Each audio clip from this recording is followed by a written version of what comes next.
bit better list. Live and in the Q&A here at the bottom of the screen, we do have some questions that are coming up that folks have emailed in prior, so we'll answer those. Holly, welcome and hello. How was your Tuesday? Hello, Sam. It's a little bit of a mixed bag. I can't wait until tomorrow afternoon. Okay. You know the Washington, D.C. There's a lot going on. There's a lot going on. In fact, at my house today, we were talking about governing, some questions among my family, some of the younger members, the difference between an inauguration and a coronation, which brought up some, I think, good discussions about the difference between democracy and a monarchy. And graduation too. Yeah, and a graduation, exactly. I think those are really good points. Speaking of which, we will talk about tentative graduation plans in a few weeks in February. But today we're not here for that necessarily. We're here for a couple other things. And so let's see. I'm just getting making sure I can screen share a couple items here. And Holly, I know a few questions came up that we will address. Should I put them in question and answer? Oh, sure, you could. Yeah, that'd be helpful. I've got even a few on a presentation that I'm ready to share here in a moment. And then for those of you who are here live, I just want to make sure that it's very clear and apparent to you. This might be your first time here. This might be your I haven't counted how many we've done here, Holly, but I will for next week. This might be your 30th time here, but we've been doing these regularly. And if you know how to, please join us by asking a question. And if you're not sure how to do that, then I'll just give you the heads up that right here at the bottom, there is a Q&A, and that Q&A specifically is for you to ask live questions. And I'm just formatting right now a couple questions that came in. And I had, Holly, a much busier day than I imagined doing things other than preparing for this talk. So yeah, some of it was good, some of it was unexpected and challenging, but what that does mean is that if there is anyone attending tonight who emailed a question in and you don't hear the answer tonight, there were several fairly extensive, really well thought out emails that arrived today. One from a current faculty member who's also a parent, and then several from families. I will do my best to get to all of them, but if you don't hear a specific question answered tonight and you're here, please ask it. And if you don't hear it answered tonight and you're not here, I'll make sure that it's really well formatted and answered also next week. Because there are a few things that we had planned to talk about tonight, though one community guest couldn't join me, so we'll have to reschedule. And in just one moment, I'll share our normal talking points. Holly, are you doing okay getting the questions in? I am. I'm cutting and pasting. Great. But you know, Sam, I have to put them into the chat. Yeah. Oh, not the Q&A. It won't let me. Okay, well, that's okay. There you go. I don't see anything else coming up in the Q&A. Sure. But I am interested I see a lot of folks are attending live tonight, which is great.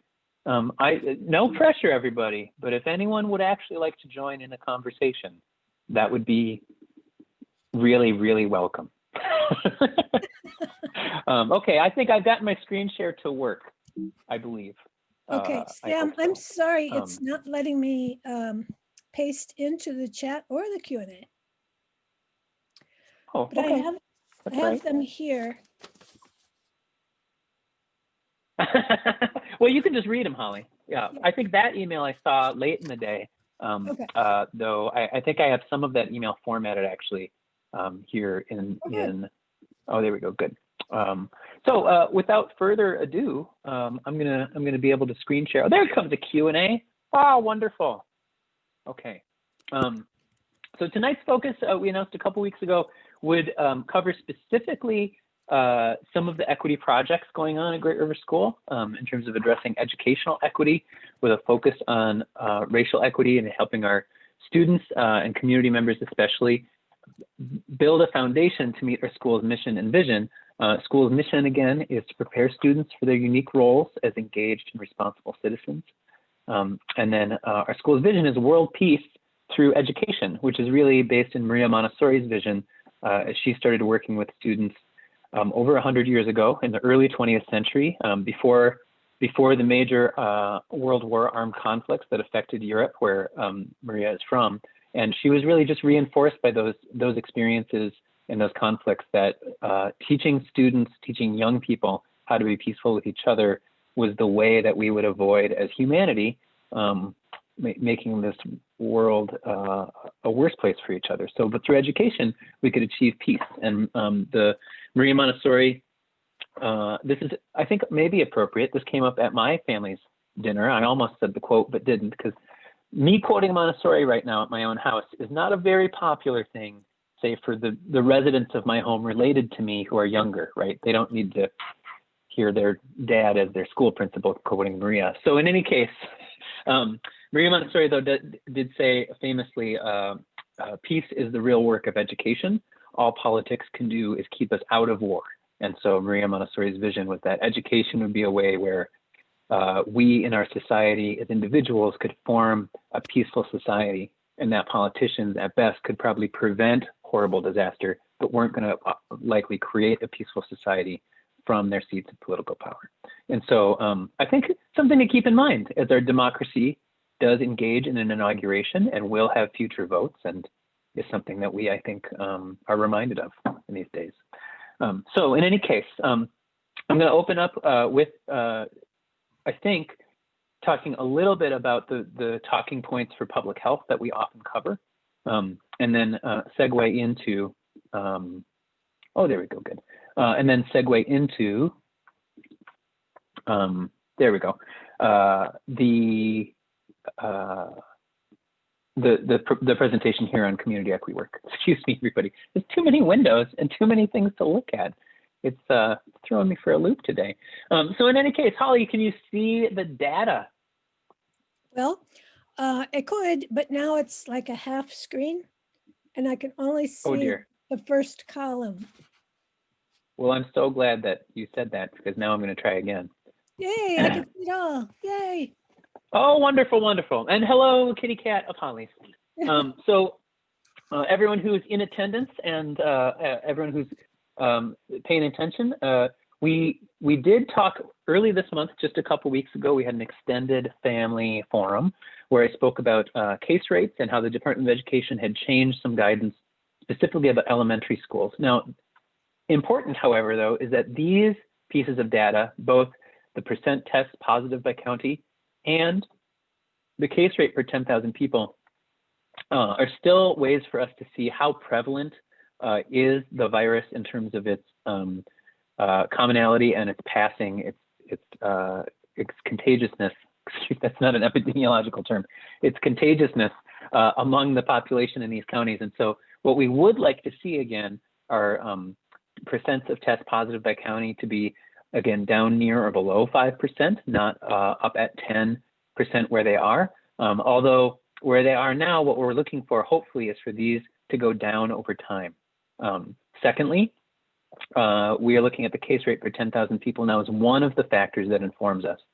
We are still awaiting the ability to get the tests in order to test our staff every couple weeks, which is a new move provided by the Department of Education.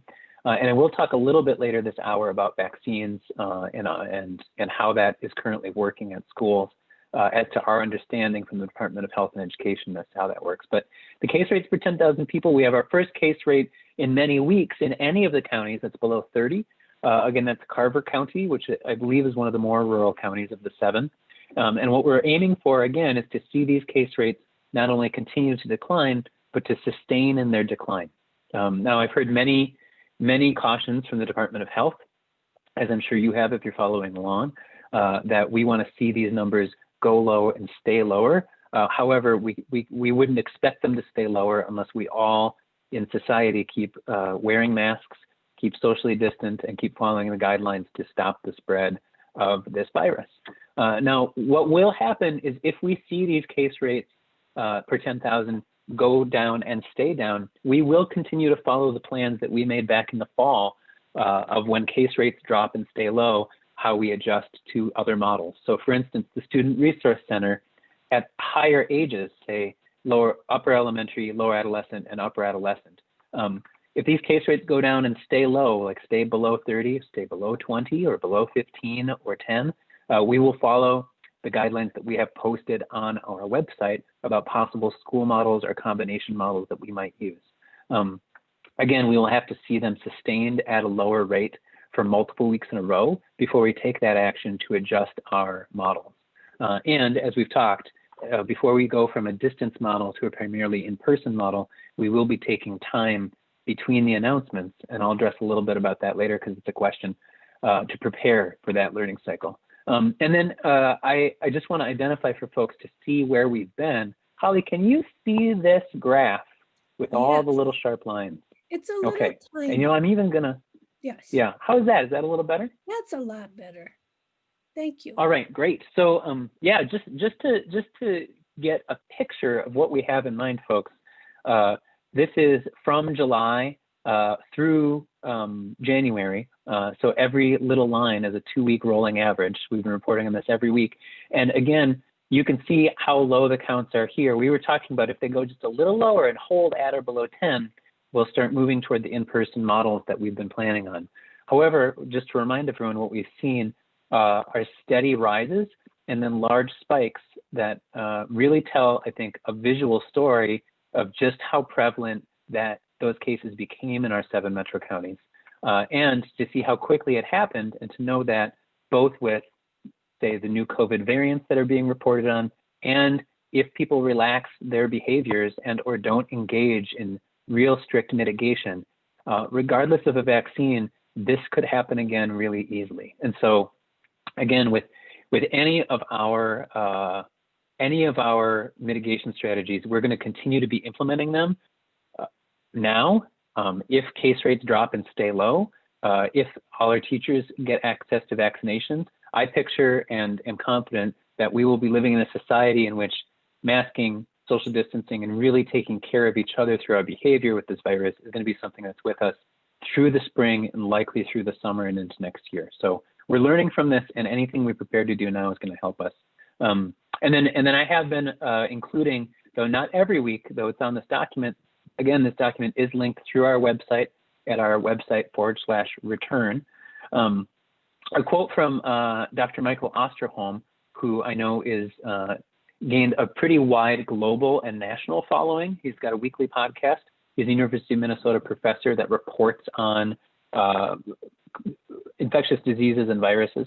And specifically, it's not just enough to get a vaccine out in the community, he says, but getting the community to accept the vaccine. And I suppose what I want to identify here is that dilemma he's identifying, he identifies as the last inch. So the miles traveled to get a vaccine and a treatment, the last inch is actually working together as a community to make sure that people have access to it, that people have enough information to make a safe choice for themselves about accessing it, and that specifically engaging in, say, getting vaccines isn't the only answer to this virus and this pandemic being subsided.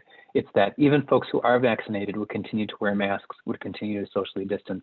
And at school, we will all expect that even if someone has been infected of COVID and recovered or have been vaccinated, we're all still going to participate in those mitigating behaviors until the virus has subsided to a point at which for many weeks and months, the case rates have been extremely low, and or I think this is a ways off, and or the pandemic or local epidemic would be declared effectively over. Now, we're only going to get there, though, if we're all really continuing to engage in those behaviors. And again, we want to see these case infection rates, percent infection by county, to be at or below 5.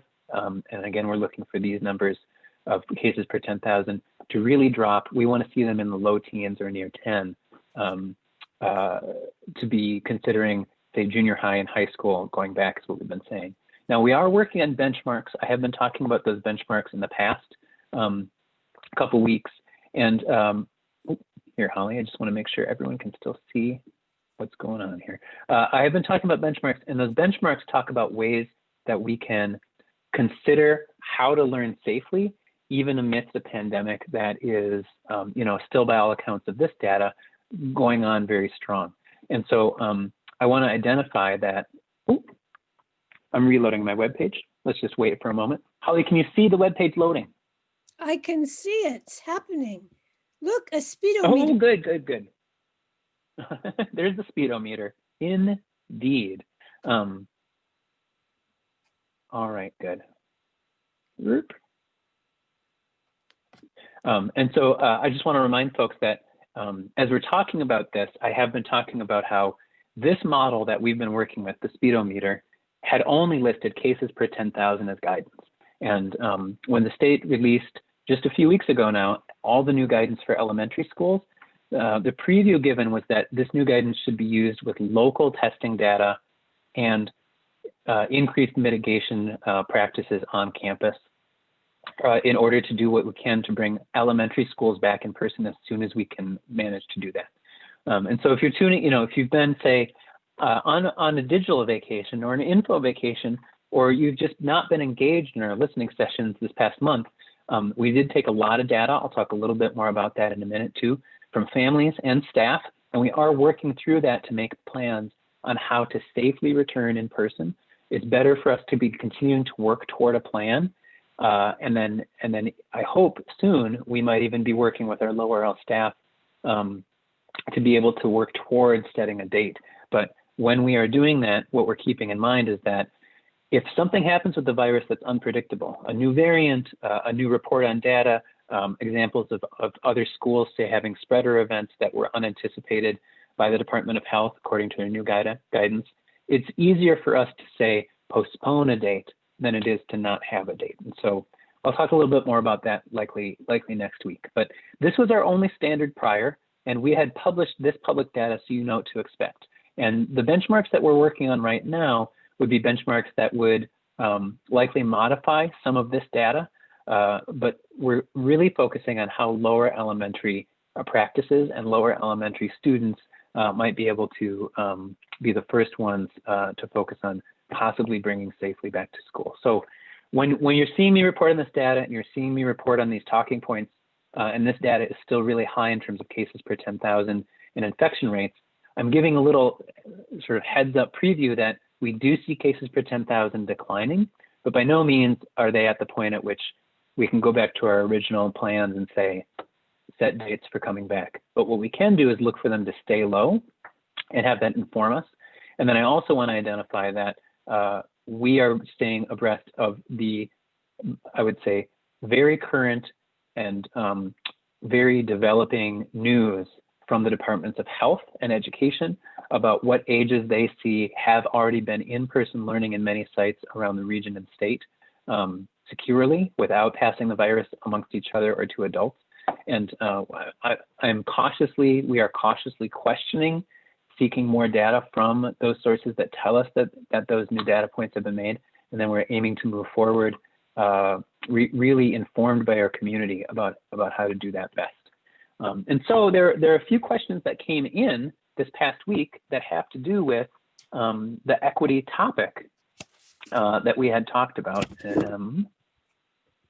That we had talked about focusing on tonight. And so 20 minutes after 6, Holly, are any of the questions that you saw come in specifically equity focused? No. Okay, well, then what I'm gonna do, folks, is say, view, I just want to zoom in a tiny bit. How about this? Can you see that slide, Holly? I can, yes. Okay, good. So I know that a lot of COVID-specific news has happened in the past. Well, it seems for us at school, actually, just in the past 48 hours, and the governor's announcement about vaccines yesterday. I will talk about those in just a moment. But I do want to highlight a few important things, and then if anyone has come tonight specifically, say, to give feedback on the equity and wellness role or position, this would be a spot where we're also aiming to take feedback about that. So the community equity work that I want to report on tonight is just really the new projects happening this year that for someone who has been at Great River School for several years or know in our history, would recognize as new or in addition to the work that we already do in our curriculum that our amazingly talented guides and educators do every day and every month in terms of implementing classroom-specific or class-specific justice and equity education. And so those new projects, oh, and let's see. Let's do that. Is this still legible, Holly?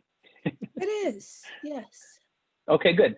So current projects and community partners. So I want to identify that there are 4 areas, but a 5th area also in terms of hiring, and I'll cover those right now. So one of the projects happening this year is staff focused, and we have a community partner that I've only put their acronym over here, but Equity Alliance Minnesota.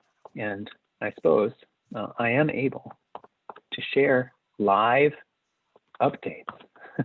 So Equity Alliance Minnesota is an organization that works with many school districts in the East Metro and around the region and state.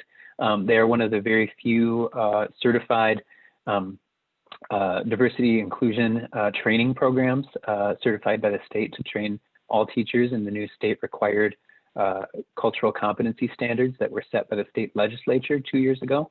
And Equity Alliance Minnesota specifically has been working with our school for a little over 2.5 years, getting to know us, working on different small projects.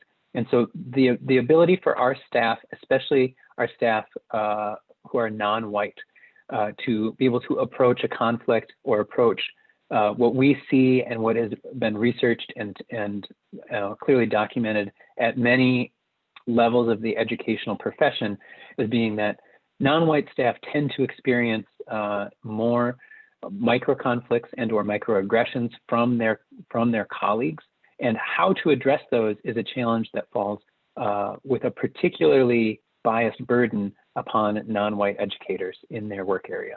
And so what we're working with Equity Alliance Minnesota to do is to hold a space where our Black and Indigenous and employees of color can speak openly about their experiences at work and ways that they would like to see, say, the workplace or the work environment improve. And the whole focus there is not only retention, but growing, I think, a thriving and really nourishing work environment for our staff.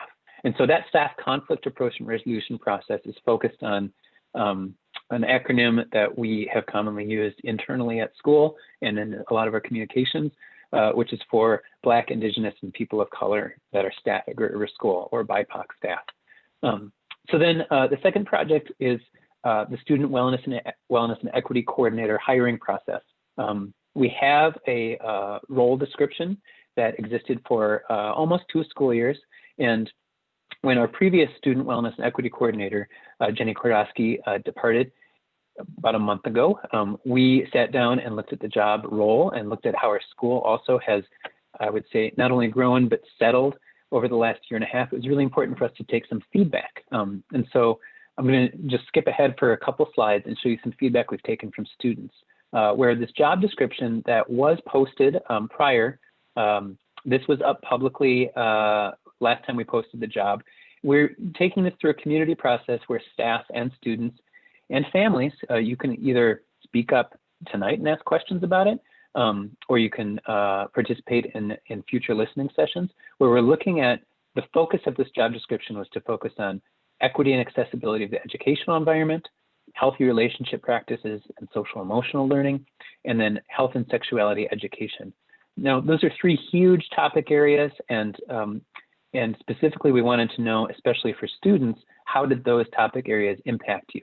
And so, Holly, are you seeing my slideshow again? I am.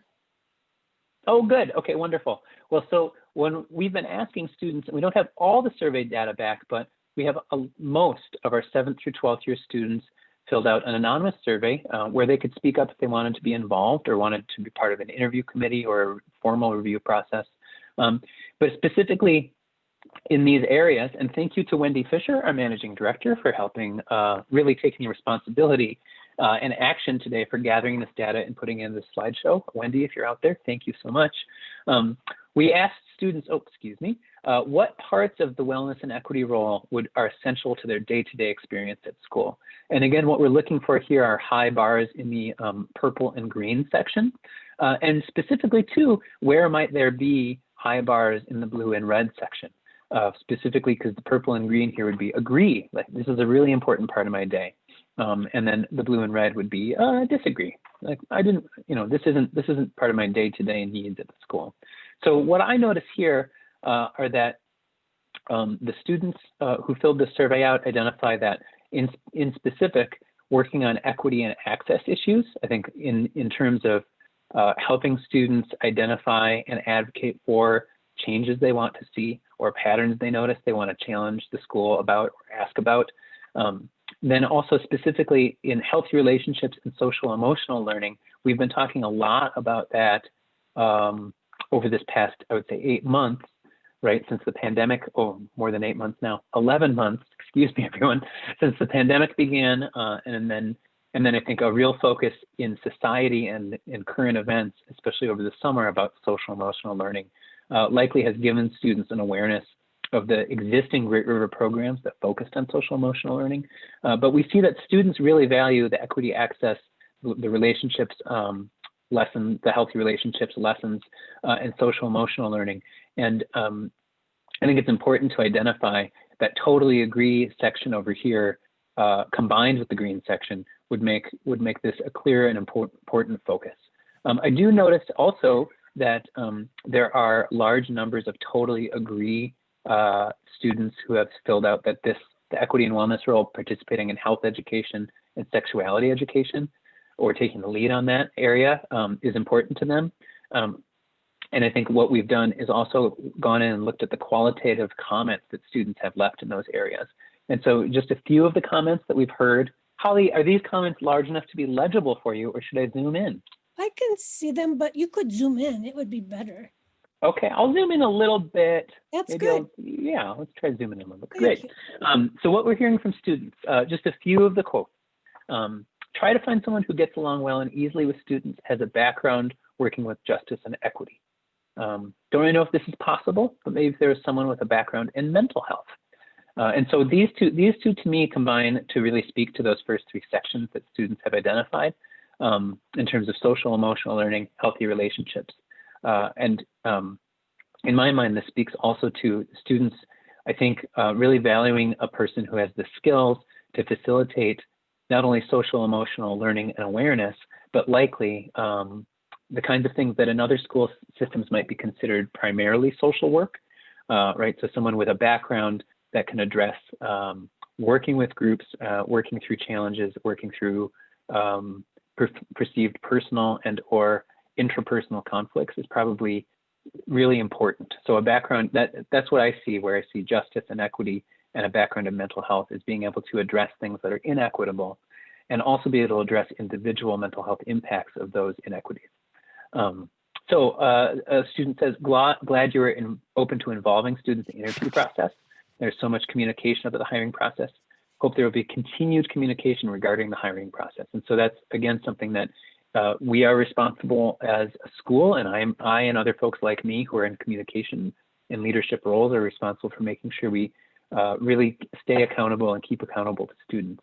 Some students maybe have the candidates involved in interviews by actual students and teachers. They're going to be a major communicator with students and like to see how they actually handle interacting with students instead of just adults. So this is something that we have done commonly for teaching roles in the past too. And I think we want to make sure that we can involve students even in this time of distance learning in being really primarily involved too in having our candidates in the future show their skills working with students. And then a student here saying something that was common advocacy in our comments so far from students that I saw was a comprehensive sex and health education for queer students is essential in any curriculum for health and sex ed classes. And so as we look at that, I do want to identify that the way that we're posting and hiring this role is not set in stone right now.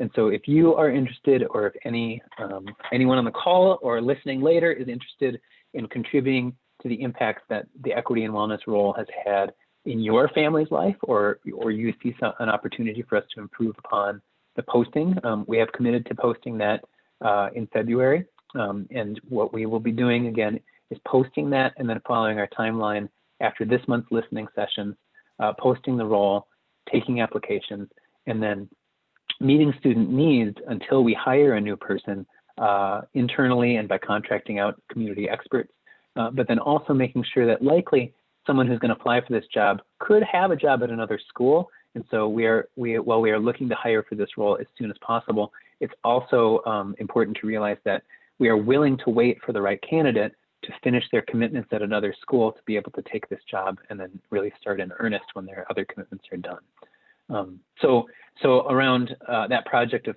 hiring for the wellness and equity coordinator, that's a community process, and tonight could be a night where I can talk just openly and earnestly to your questions that are asked about it. But I know there are a lot of equity and COVID-related questions and vaccine-related questions to get to, which I will in a moment. So I want to identify that the community listen sessions that we've been talking about the dates will soon be posted. The dates are set for students. Dates are set for staff, and then we will be posting some dates for families to participate in. And Equity Alliance, I believe, will be reaching out specifically to some families to participate in listening sessions. These listening sessions are really a way, again, for our school to be accountable through a trusted community partner that's able to listen to families and then be able to not be the school, but bring family messages that might otherwise not be getting to us. And then also make some suggestions of what they've seen wisely work at other school districts to create stronger family, student, and school connections, both in the name, I would say, of racial justice in the state of Minnesota, because generally in Minnesota, when you're saying the word equity, you're referring at least indirectly to racial equity.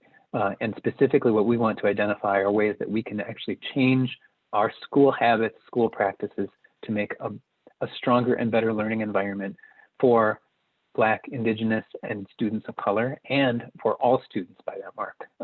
So the Educational Equity Survey, again, was administered by Equity Alliance Minnesota. It occurred in late November and early December. And we just got a couple of emails this past week about, I took that survey, now what's going to happen? And I want to identify that that survey is a part of what prepares Equity Alliance for the listening sessions. But then also, as Equity Alliance brings those survey results back to our staff in mid-February, we will use that survey to set likely some forums here like this one tonight, where we're actively focusing on family input and addressing what was in that survey. And then the parent advisory committees.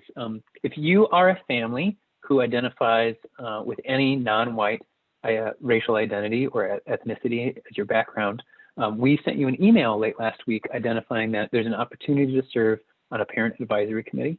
And even if you don't want to serve on the advisory committee, there's an opportunity to give input as to how we can do our best job to meet your needs as a family through our communication or through our practices.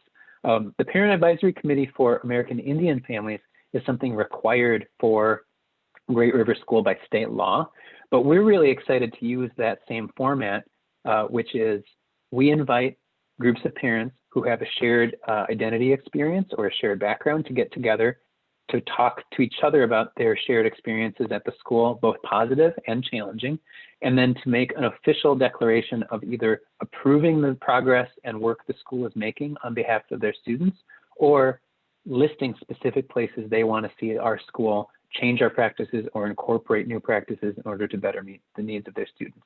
So Minnesota, as a state that holds treaties with other Indigenous nations, passed from its legislature a guideline for all schools who enroll Indigenous students to have their American Indian families form a parent advisory committee. And so that includes, though, adolescent students, parents of students, and staff who identify as American Indian. And so that group gets together, asks the school, likely me as a representative, for information or background, and then meets as I go separate from that group, meets independently to either formally fill out an approval or formally fill out a request for work on our behalf.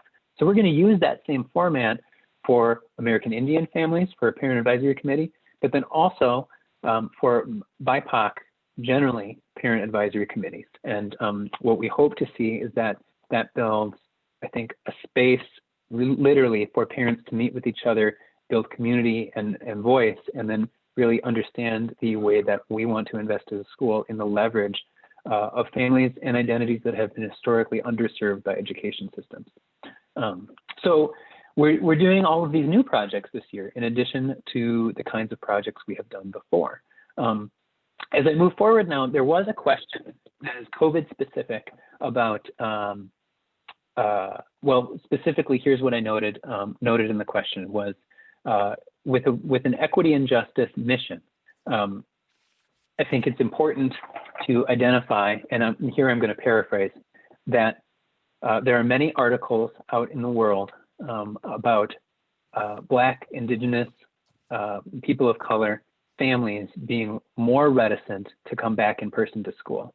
And so the question here is, with an equity and justice mission, wouldn't it be responsible for Great River School to say, families who are privileged or have access to healthcare, or families who are white or happen to have all three of those statuses, please keep your kids at home in order to keep all families safe? And so the question is, why aren't we saying that as a school? And so I wanted to identify that when we took our survey, asking about the return to school, I have here a graph for equity comparisons. Now, Holly, I'm going to go into presentation mode. Can you see the big graph? Did it get bigger? Yes. Okay, great. Okay, good. Well, then here's what I want to identify, folks, is that we actually took our data, and I'm keeping individual responses confidential, but we are able, because we know our families and because you all were so generous with your time and also generous and trusting with your identities, to have us have the data now and be able to say, is there a disparity between this graph on the left, which would be all students and families answering, and I reported on this a couple weeks ago, but all students and families asking, would you come back in person, or would you want to remain in distance learning? And again, we talked about how it really right now is a pretty binary and pretty passionate group of folks who, about half of our families really want to remain in distance until there's more assurance of safety. And only about half, again, are ready to come back in person. And even some of that ready to come back in person half say that they want more assurances for staff or safety protocols. And so as we look at that, and then we break that into two different demographics over here on the right side, all families who qualify for free and reduced lunch are here on the top. So I'll just talk about this graph first. What we do see at Great River School is a disparity in terms of the mainstream answer and then the niche answer for families who qualify for free and reduced lunch. Is that families who qualify right now as low economic status, low socioeconomic status, and qualify for free and reduced lunch and educational benefits, those families, in a significant way, 65% of those families identified that they would prefer to have their students be on campus in person. And I will say the qualitative comments for those families who qualify for free and reduced lunch are that school is a very supportive place. Generally, a lot of these students have an experience coming into the school resource center and have experienced the safety and mitigation standards that we've been practicing. So I think it's significant to understand that if we saw a clear answer in terms of social justice, economic justice, racial justice to identify one thing or the other to do as a school, I don't think our board would pause to make that a mandate. And I can tell you, just giving you my word right now, if I saw a clear answer that would best serve the families who are most in need, I wouldn't pause to tell you either. What I do see here is that among these free and reduced lunch families, we have been doing everything we can to give this 65% of elementary families who qualify resources, in-person learning experiences, and the access to the learning model that they want. And I think we're moving more again toward that now with our adjusted standards for lower elementary, and really hoping that those case counts drop so that school-wide we can expand our student resource center with lower case counts and such again too. And then so separately as a different demographic, what we did is we broke down and we disaggregated all the non-white families and saw, again, looking for a pattern to say, would the pattern of all the elementary, upper and lower elementary families who identified as Black or Indigenous or Hmong or Latinx or any non-white identity, would they give a different pattern of answers? And what we do see is a slightly different percentages than the school as a whole. About 52% saying distance learning versus 48%, but not such a significant difference as we saw in that different demographic with families who all qualified for free and reduced lunch. And so among this circle of families who are non-white, what we do see here is that 47.6% said in-person, 52% said distance. And so again, looking at the qualitative comments from that disaggregated group, disaggregated for all of you who aren't really in touch with your personal data analyst and or pollster and or statistician, means we took the data from the families who are non-white and we put it in its own little pool to make a graph to see if there's a difference again. Is it true, like the person who asked the question, is it true that most BIPOC families would prefer to be at home versus coming in person? And what we again see is that a slight variation of a few more percentage points toward distance learning, but a real binary split again, where some of those families are really advocating for as much in-person learning as we can provide as soon as we can, and then another side that is cautious.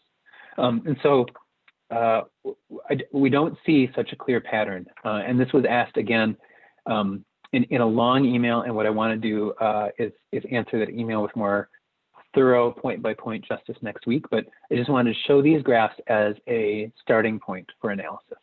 And then specifically, one thing that I want to there we go. One thing that I want to make sure of as we go forward over here on this presentation is that in upper and lower elementary, again, right now this is a breakdown, I believe, yep, of the BIPOC family answers.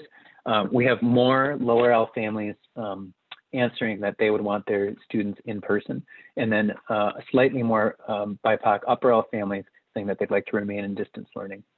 And then so now we have some COVID specific questions to answer. Holly, are there any questions related to the equity talk that I've been doing for 20 minutes or so here that have come up? Equity? I don't see any. No.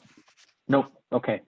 And so just those of you who are listening along and maybe not here live, again, we have an email out to all BIPOC families to identify if you're interested in participating in a parent advisory council, and also just giving some general feedback. Also seeing if you're interested in participating, excuse me, in head of school interviews for the interim head of school and for permanent head of school search over the next year. And so if you are at all, then please reach out to us and or look at the reminder email that we sent out today for BIPOC families. So then specifically here, we got some COVID specific questions.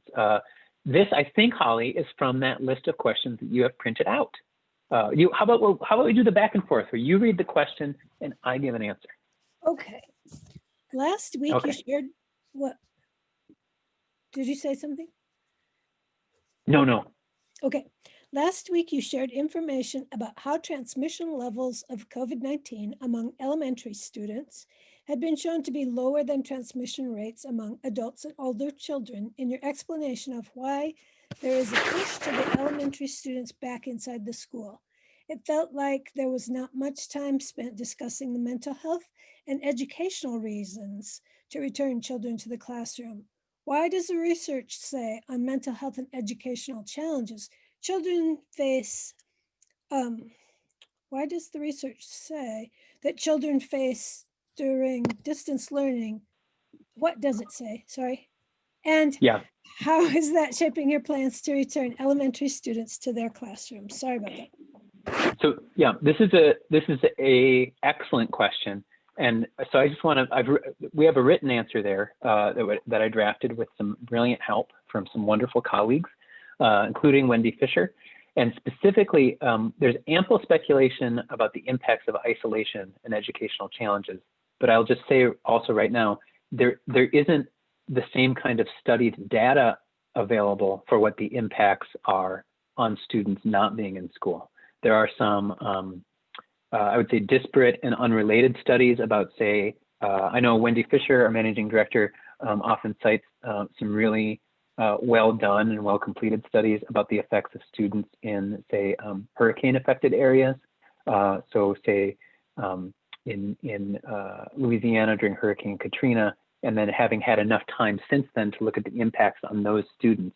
However, as Wendy was sharp to say today, in terms of her analysis, those weren't students engaged in distance learning. Those are students who had their learning completely interrupted and basically on halt for an extended period of time before they even had access to a school again. So I think that there are unknown impacts. And what we do have data on right now, and what is our top priority in the global pandemic, is understanding how to return safely in person. And again, I think I'll be speaking more about this next week, but it is imperative that we plan to return. Just when and how can we do it is something that is not clear yet. I don't believe to anybody. So even schools that say have already returned to in-person learning, or schools that are actively planning to do it and have set a date, they are doing so just like we are, with the best available information. And so the thing that is, as you say here, shaping our plans to return elementary students to their classrooms, I would say the thing that is shaping our plans right now is knowing that it's imperative that we work toward it, even amidst a pandemic, and that we work toward it both incorporating divergent views and needs on behalf of our families and students, and incorporating divergent views and needs on behalf of our staff to make sure that this community holds together as the successful foundation for learning in the future. And so the speculation is that, again, students are not engaging or learning or acquiring skills in the same way that they would if we were in-person learning without a pandemic, which is true. But I would identify, secondly, that what we are talking about is how we're going to return safely, whether it's 6 weeks and 1 day from right now, or whether it's going to be longer due to unpredictable developments in terms of the pandemic. And so we really acknowledge and understand that a lot of the impacts of being isolated, being away from your classroom, being away from your social network, being away from the face-to-face interaction with educators, a lot of that has to do, in my view, with the inspiration that usually fills up the breath of a student when they ask a question or feel really supported or feel really recognized by their teacher. And that is the fuel that usually gets them to engage more thoroughly with their learning and really take an independent approach to their learning. That, for me, is the social and emotional motivation for working as hard as we can to plan an in-person time for our students.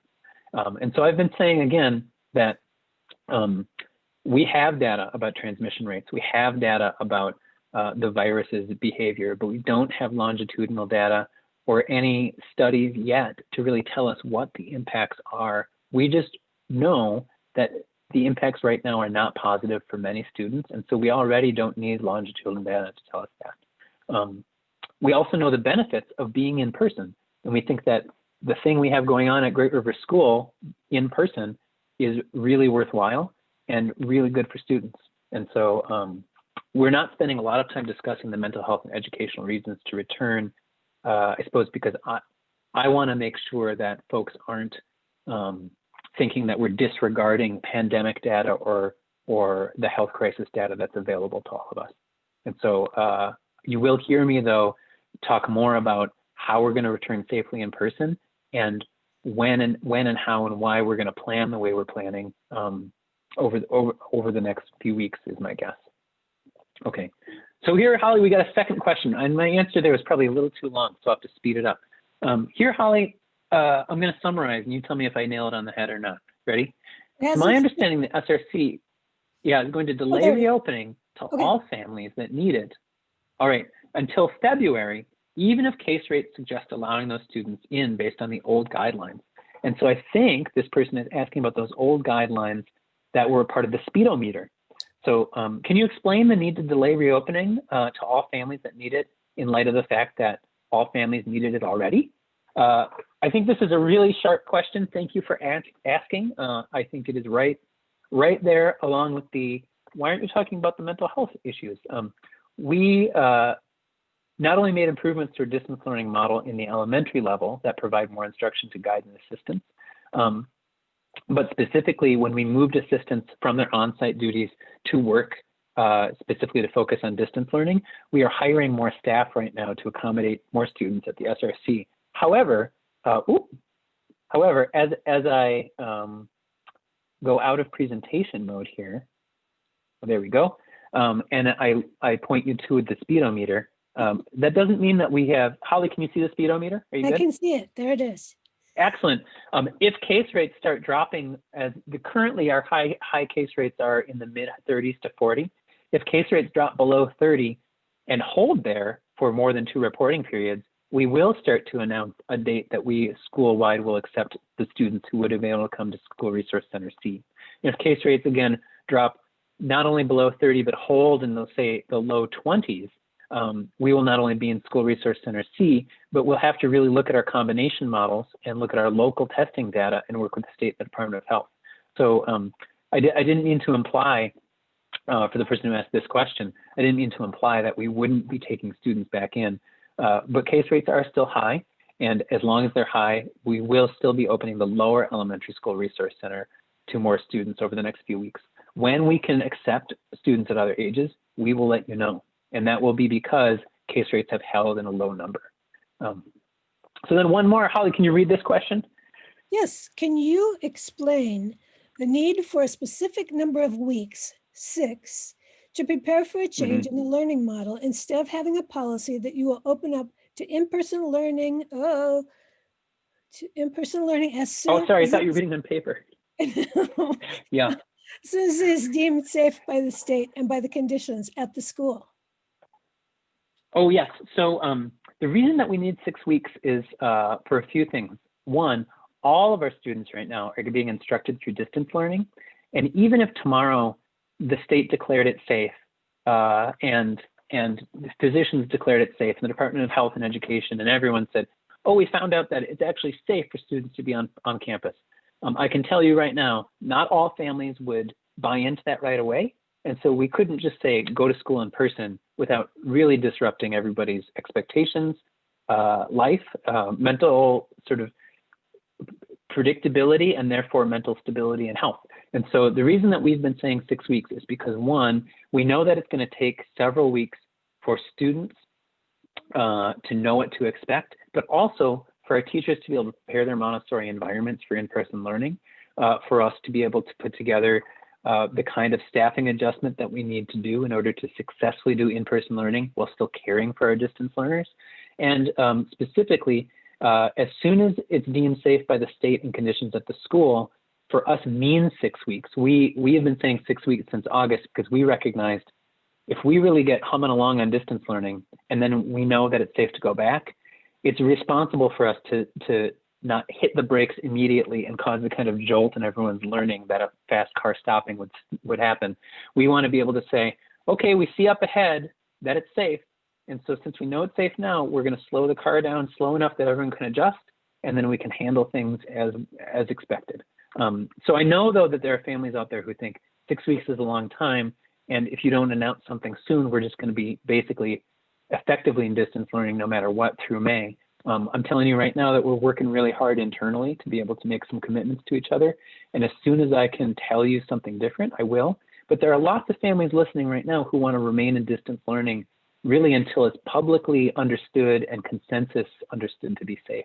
And so I think there's going to be a balance between some families having to wait longer than they want and some families eventually hearing that distance learning is going to happen before they're ready. And so 6 weeks right now, though, is we are looking to plan a date so that we can commit to meeting that date. And even if we announced a date to go back in person, I'm telling you that if a variant came up or if something more dangerous or threatening in terms of the virus came up as we approach that date, or we got new medical or health data, we could postpone that date easier than we can hold back and not announce a date. And so we are working to announce a date, but we're focusing on starting with the lower L, and we're working internally as staff to make sure we're ready for that before we tell you that as families. And then the last question that I had documented is about this, about GRS has not yet committed to returning to in-person learning this year. And then Holly, I'll need your help reading the questions from the Q&A. And will not start transitioning to in-person learning for elementary students until at least 6 weeks after the cities of St. Paul, Minneapolis. So that's not accurate, but I'll speak to it in my answer. What are the barriers that exist for GRS to return in-person learning as compared to the larger city schools? Well, first off, we aren't waiting until St. Paul and Minneapolis go back, though an unintended consequence of St. Paul and Minneapolis committing to go back is that we will get a preview of what happens there, like before we are making those similar adjustments. So we could very well announce 6 weeks before St. Paul and Minneapolis' first day of in-person learning, and we wouldn't be 6 weeks behind. So stay tuned for that in the future, not today. Secondly, though, the barriers that exist for Great River to return in person, I think have to do with, as a smaller community, we are more likely to have variation from, say, extremely large populations of students or staff. And so, our staff for the lower, I'll say, is about 15 to 25 people, depending on how you account the staffing model. And so, if there were 4 to 6, say to 10 people who had outlier, say, opinions about being very on board with going back to in-person learning, or on the other hand, extremely reticent and possibly not even willing to consider it, that would really throw our abilities to staff off in a way that a large district might not experience, because they've got more folks they can move around and a little more flexibility that way. I would encourage folks to also consider that as a school that has really committed to being a community school, and with our mission and vision, we need to make sure that everyone's included in a solution, which means that we're going to go far by going together, likely slowly, more slow than an organization that is focused simply on an outcome, or simply on a mission to go back as fast as possible. And so, just like I said, our staff can have more sort of varied impact in our abilities. We have a group of families right now who really want to go back in person as soon as possible. And we have a group of families right now who are really passionately reticent. I would say, if you can say passionately reticent, they're basically saying, I'm not coming back until everything is assured for staff and students and everyone on site, and there is no virus. And so I'm seeing both of those in comments, both of those kinds of comments. And so we have committed as a community to balance those.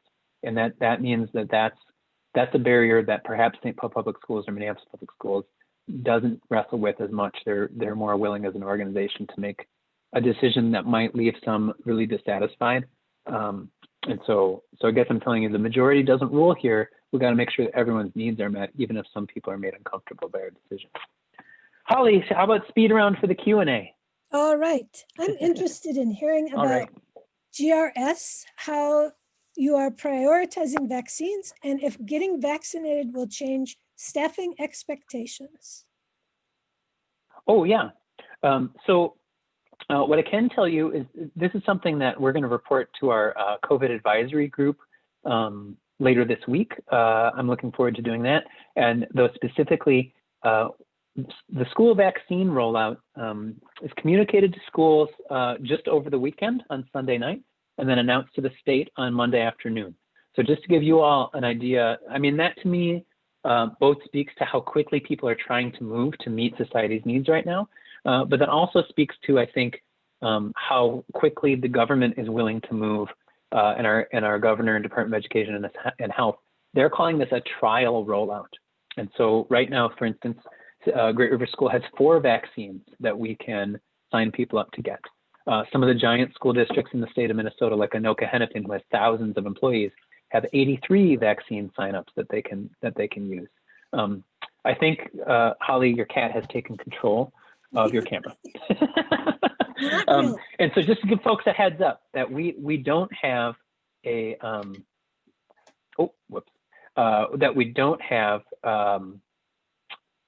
more clear guidance. Oh dear.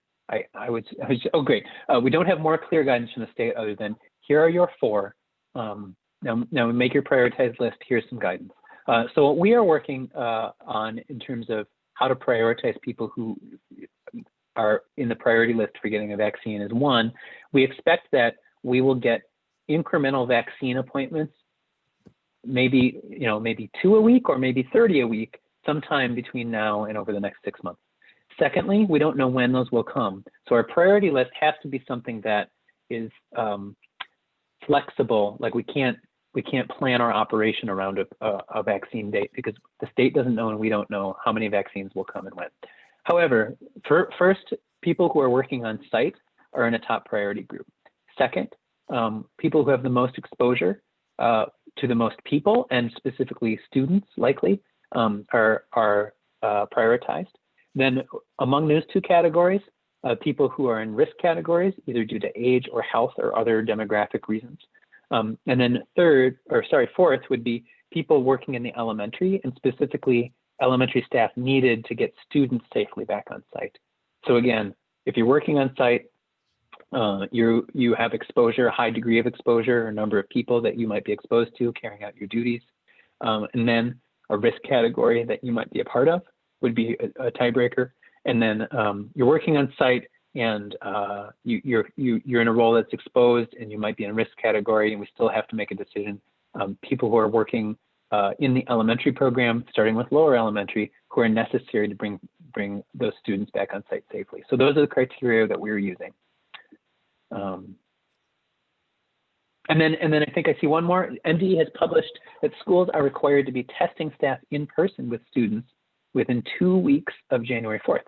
So specifically, schools that are looking to go in person have access to these tests. So the requirement is, I see it as a mandate, and so we are seeking to test. Also, we are still awaiting, as a school that is not full in person right now, to find out when we can pick up our tests. Our tests happen on Mondays, so there are many public testing days. You can actually look this up, but our tests are on Mondays. Our first eligible day would have been Monday the 18th, but our tests are not yet deliverable. They will be deliverable. I am learning sometime this week. We'll set a date about when we can pick them up next week. So it looks like our first staff testing date will either be by special permission between now and 2 weeks from yesterday, or it would be 2 weeks from yesterday, depending on when those tests can get delivered. Some schools and very large districts have already successfully been through those testing regimens. And again, the goal of those tests are to identify if there are asymptomatic people on staff, so we can prevent further spread. And then I see maybe one question in the chat, Holly. A couple of students ask, who is the ultimate Frisbee coach this spring? So we don't know yet who is committed to coaching. We've reached out to a couple of folks who have coached in the past, and we are working on that. But we'll be in touch with the Ultimate Frisbee team, captains, players, and parent organizing group about that. All right, well, Holly, this was a full night, and we're just over time by a few minutes. I want to thank everybody who came. Folks, if you came and your question didn't get answered, please, one, if you already emailed it, we have committed internally to answering that in writing by, I believe, Thursday morning.